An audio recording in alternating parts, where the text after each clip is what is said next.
Hi hello সকলকে, কী অবস্থা সবার? আশা করি সবাই ভালোই আছেন। চলতি বছরে এখন পর্যন্ত অনেক শিক্ষার্থী বই পায়নি। এই বই কবে নাগাদ পাবে সেই বিষয়ে আজকে আমরা কথা বলবো। চলুন শুরু করি। চলতি শিক্ষাবর্ষে সব শিক্ষার্থী কবে নাগাদ পাঠ্য বই পাবে তা বলতে পারবেন না বলে জানিয়েছেন খোদ শিক্ষা উপদেষ্টা ওয়াহিদ উদ্দিন মাহমুদ। গতকাল মঙ্গলবার সচিবালয়ে সরকারি ক্রয় সংক্রান্ত উপদেষ্টা পরিষদ কমিটি বৈঠক শেষে সাংবাদিকের প্রশ্নের জবাবে উপদেষ্টা এ কথা বলেন। বিগত সময়ে মার্চের আগে পুরোপুরি বই দেওয়া হয়নি জানিয়ে উপদেষ্টা বলেন, আমরা বই ছাপা কার্যক্রম শুরু করেছি দেরিতে। আমাদের বই পরিমার্জন করতে হয়েছে, বইয়ের সিলেবাস কারিকুলাম নতুন করে করতে হয়েছে, বইয়ের সংখ্যা অনেক বেড়েছে, বিদেশে কোনো বই ছাপানো হচ্ছে না। আগে ভারতে বই ছাপানো হতো, বর্তমানে বাংলাদেশেই বই ছাপানো হচ্ছে। দেশের সক্ষমতা কত সেটা এবারেই প্রথম দেখা যাচ্ছে, এতে করে তো দেরি হবেই। তাই বলেন, এবছর বোঝা গেল সবগুলো গোডাউন যেখানে আর্ট পেপারগুলো জমা ছিল সেগুলো সব উদ্ধার করার পরও দেশের ভিতর আপাতত কিছু ঘাটতি আছে। আর্ট পেপার নিয়ে বিদেশ থেকে জাহাজ রওনা হয়ে গেছে। কবে নাগাদ সব শিক্ষার্থী বই পাবে জানতে চাইলে শিক্ষা উপদেষ্টা বলেন, কবে নাগাদ সবাই সব বই পাবে এটা আমি বলতে পারবো না। এর আগে বই বিতরণ অনুষ্ঠানে বই ছাপার কাজে বিলম্বের কিছু কারণ ব্যাখ্যা করেন শিক্ষা উপদেষ্টা ওয়াহিদ উদ্দিন মাহমুদ। তিনি বললেন, এই বিষয়গুলো ছাপা শেষ পর্যন্ত যুদ্ধের মতো অবস্থা হয়েছে। এখানে প্রথমত হলো বিদেশে বই ছাপানো হবে না। অনিবার্য কারণে শিক্ষাক্রম পরিবর্তন করা হয়েছে, এতে বইয়ের সংখ্যা বেড়েছে। এ সময় থেকে কাজ শুরু করা হয়েছে, তখনও সময় খুব কম ছিল।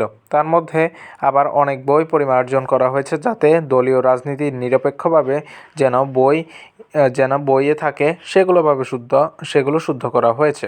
তারপর আবার উন্নত মানের ছাপা, উন্নত মানের কাগজ, উন্নত মানের মলাটের ব্যবস্থা করা হয়েছে। আরেকটি বড় সমস্যা হলো এনসিটিভিতে যারা এতদিন ধরে কাজ করেছেন তাদের অনেককে অনিবার্য কারণে অন্যত্র সরিয়ে দেওয়া হয়েছে। পরে আগে অভিজ্ঞতা ছিল এমন মানুষকেই বসানো হয়েছে। বেশ কয়েক বছর ধরে মুদ্রণ শিল্পের সঙ্গে জড়িত ব্যবসায়ীদের কিভাবে বোঝাপড়া করতে হয় এটি তাদের অভিজ্ঞতায় নেই। বিনামূল্যে বছরের শুরুতে এই বই দেওয়া দীর্ঘদিনের রেওয়াজ, যদিও আওয়ামী লীগ সরকার এটিকে তাদের রাজনৈতিক দলের সাফল্য হিসেবেই প্রচার করত। বিগত 15 বছরের প্রথম দিন অনেক টাকা ব্যয় করে সরকার বই উৎসব করত। করোনাকাল ছাড়া 2010 সাল থেকে শিক্ষাবর্ষের প্রথম দিন সারা দেশে শিক্ষা প্রতিষ্ঠানগুলোয় উৎসব করে প্রাথমিক ও মাধ্যমিক স্তরের শিক্ষার্থীদের হাতে বিনামূল্যে বই তুলে দেওয়ার বিষয়টি একটা রেওয়াজেই পরিণত হয়। তবে এই বছর সরকার খরচ বাঁচাতে বছরের প্রথম দিন বই উৎসব বাতিল করে। এছাড়া গত বছরের শেষ সময়ে রাজনৈতিক অস্থিরতা এবং পাঠ্য বইয়ে কিছু পরিবর্তনের কারণে এবার নতুন বছরের প্রথম দিন বই ছাপানো সম্ভব হয়নি।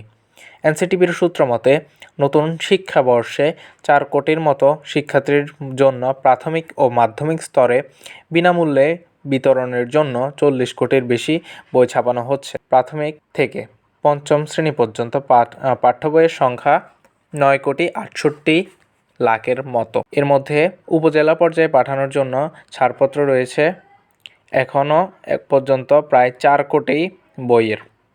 আর মাধ্যমিকে বইয়ের সংখ্যা 31,96,00,000-এর মতো।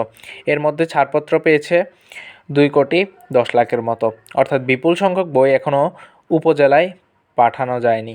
প্রতিবছর জুন-জুলাই মাস থেকে নতুন বই ছাপানোর কাজ শুরু করা হয়। চলতি বছর আওয়ামী লীগ সরকার সে অনুযায়ী কাজ শুরু করে। তবে বিপত্তি ঘটে 5 আগস্ট শেখ হাসিনার পতনের পর। এনসিটিভিতে বড় ধরনের রদবদল ঘটে। চেয়ারম্যান সহ একাধিক সদস্য পদত্যাগ করেন।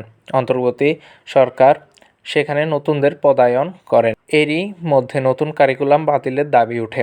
একই সঙ্গে জুলাই আন্দোলন, গল্প ও গ্রাফিতি পাঠ্য বইয়ে যুক্ত করার জন্য বিভিন্ন কর্মসূচিও পালন করা হয়। সেসব গল্প রচনা ও পরিমার্জন করার জন্য নতুন করে কাজ করতে হয়।